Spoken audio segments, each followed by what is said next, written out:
the Queen of Queen Street.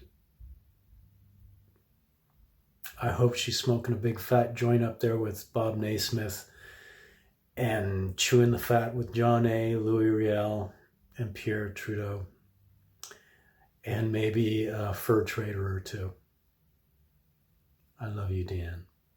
So, Deanne Taylor, I've been asked to speak a little bit about Deanne because I was one of the lucky ones that got to work with her for the last 15 years with Videocabaret and her Videocabaret family.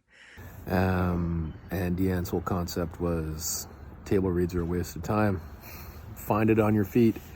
I have lots and lots of stories about Deanne Taylor, and some of them are not for public consumption. Deanne whisked him through the front room and whisked him through our backstage, and he came in with his black cape and his black fedora, and they sat down in their chairs. I loved Deanne because she was a pot-smoking, hippie, art-making, political junkie with a huge heart. And it was absolutely terrifying, but Deanne had this wonderful way of just making you feel safe and at home and that you were part of the family. She was the mother of the Cameron House, pioneer of Canadian theatre.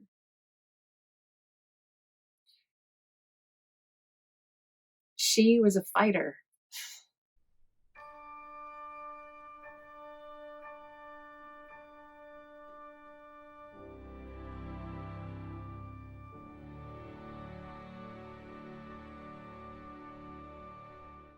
The first time I saw a video cab show was sometime in the early 90s.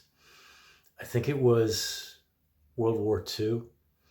And it blew my mind. It was like this theatrical phantasmagoria, astounding performances, lighting, costumes, hallucinogenic, funny, shocking, nothing like anything I'd ever seen or experienced.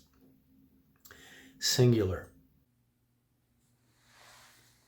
Hi, I'm Greg, and I've had the pleasure of doing 13 productions with Videocabaret over the years. I have lots and lots of stories about Deanne Taylor, and some of them are not for public consumption. The third show I did with Videocabaret was not one of Michael's histories, but it was one of Deanne's shows called City for Sale.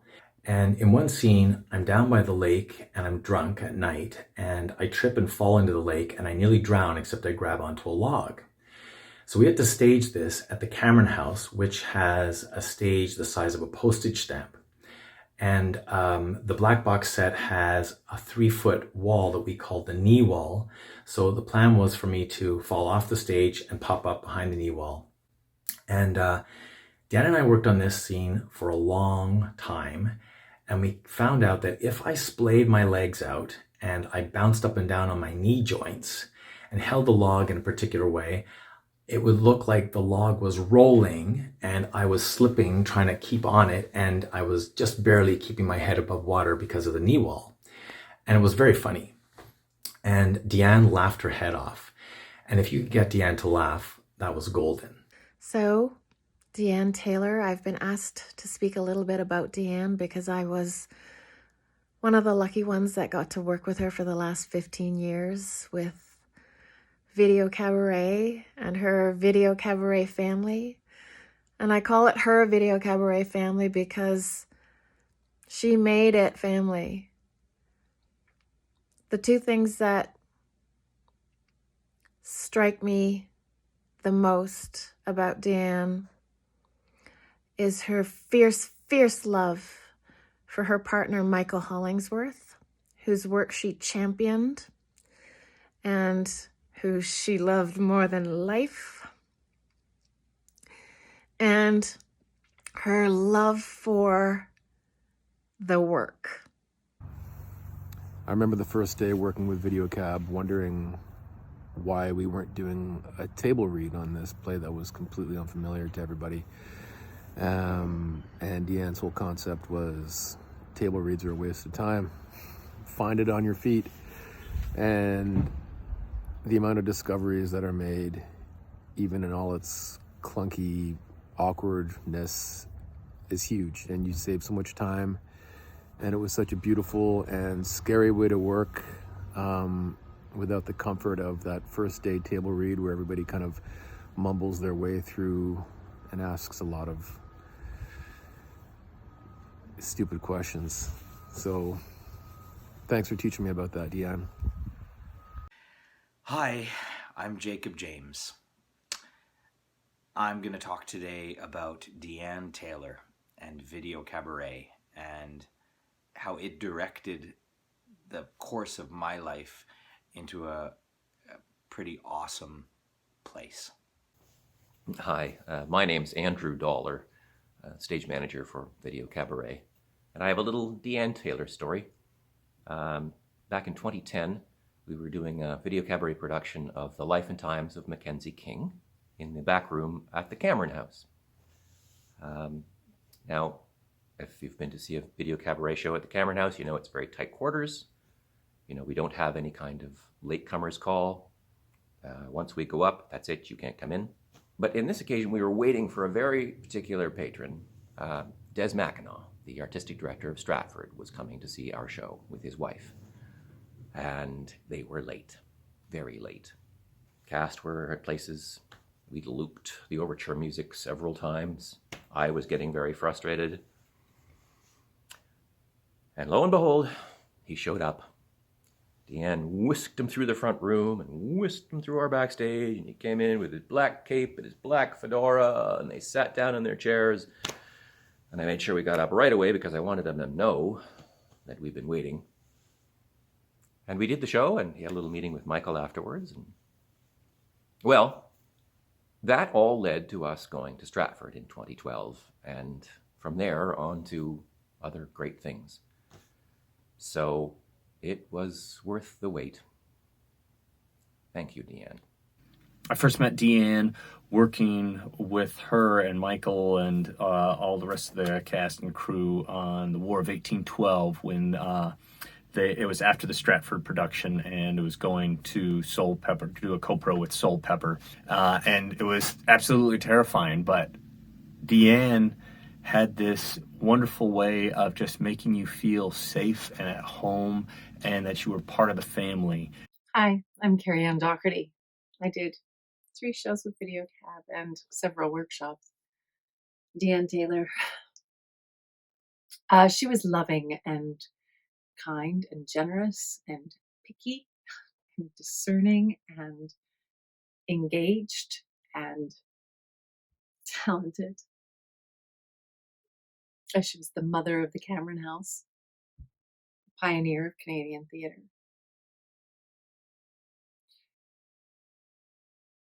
She was a fighter, and so am I. So we fought sometimes, but it always made the show better. So pre-Michael's stroke, we would be 5 weeks down in the Cameron House in the back space using the stage. And when we weren't on stage, we each had our own banks, like our own booths where we sat. And Deanne would come down in week 6. And we, at that point, thought the show was amazing. We were all amazing. We were laughing at each other. We thought we were all hilarious. And she would come in and pick it apart and let us know that it wasn't as fabulous as we thought it was yet. Whenever Deanne would come in and make those changes, though, it was always in the name of making the show even better than it was. And so when I would wrestle with the emotions of, oh, I love this character I've created, and now I've got to do a different accent, or I've got to do, whatever, differently. I always remembered that she's the mother wolf of this wolf pack. And she's been through all of it. And she and Michael built this. And it's my honor to be a part of it. And so whatever she was suggesting, I trusted that it was in the name of Videocab. And I was lucky enough to, many years later, do my first video cab show, Red River Rebellion, and then after that, be wonderfully welcomed by Deanne and Michael into many other shows. Deanne was not always easy. She could be maddeningly obstinate, but she could also be very generous, loyal, incredibly imaginative, and kind.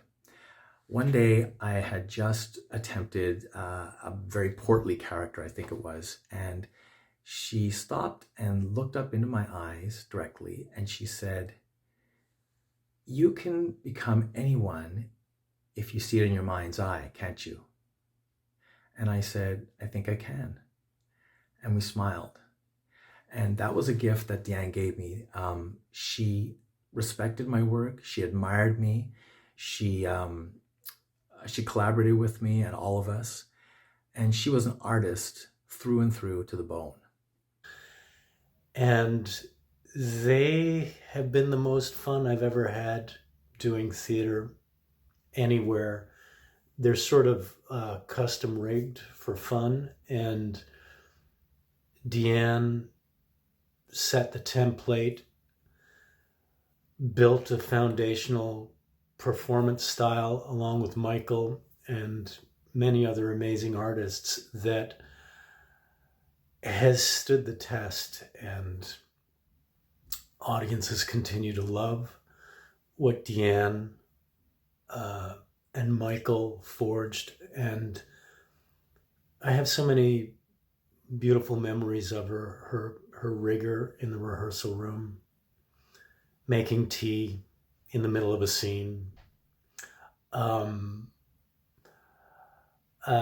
interrupting scenes with stuff that had nothing to do with the play we were working on. Because Deanne was a theater animal through and through. She had it in her DNA, unlike any other I've seen.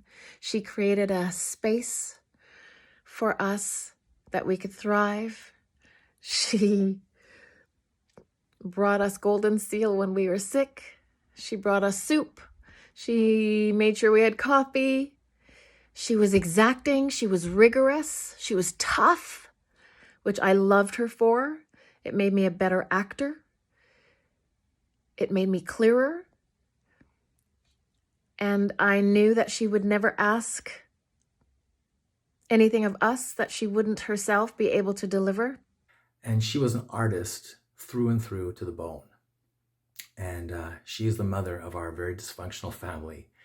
I will miss her next creation. She is gone too soon. She had so much more to give. And I only hope that her and Bobby Naismith are up there, or wherever they are, having a laugh and thinking about the good old days. Because boy, did she ever create some good old days. Thank you, Deanne. You'll be missed. Here's to Deanne Taylor. Cheers to her.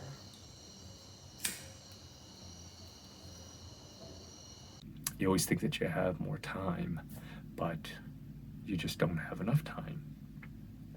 So I'm gonna miss her, and what else can you say about a life well lived? Because she lived really well, and I hope to do the same. Love you, Deanne. If you were feeling unwell, she always had a remedy.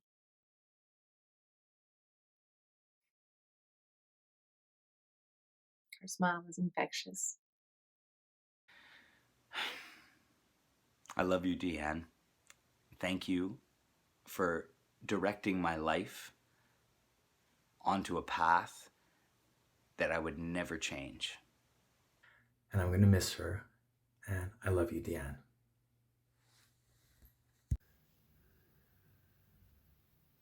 The Queen of Queen Street. I hope she's smoking a big fat joint up there with Bob Naismith and chewing the fat with John A., Louis Riel, and Pierre Trudeau, and maybe a fur trader or two. I love you, Deanne.